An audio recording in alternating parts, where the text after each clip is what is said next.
Complaints about a growing wealth gap similar to those in many of the world's struggling economies are building in communist Cuba as well.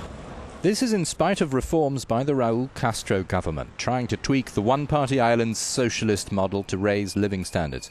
Growth last year was a nominal 3.1%, falling slightly short of the goal, which this year is 3.7%. Castro has pried up the lids slightly on private initiative. The government still controls 4/5 of the economy, but it has given some 400,000 Cubans a small business license. More restaurants are popping up around Havana, for instance. The government has promised to expand the range of activities people can try their hand at, but it's not spring in Cuba yet.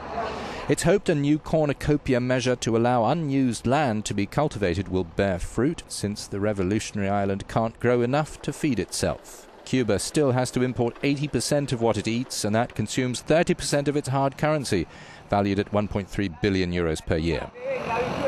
In a country where the government has controlled wages and prices and rationed commodities since 1959, some income gaps have narrowed, but even while recent social reforms have improved housing availability, for instance, this theatre wardrobe manager in the capital can't get by on the monthly 20 euros she earns. Her husband, working in Europe, sends money home.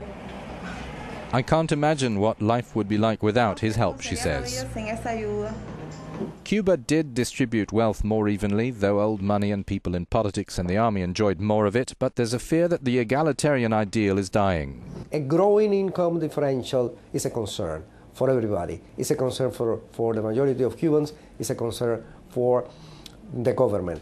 But the question of different salaries, different income, is part of what is accepted today in Cuba. This is not a classless society. This is not a uniform society anymore.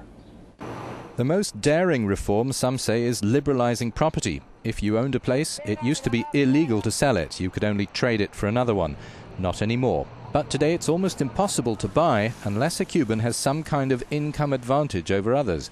As market prices creep in and prices rise, those who can keep up are in a small minority.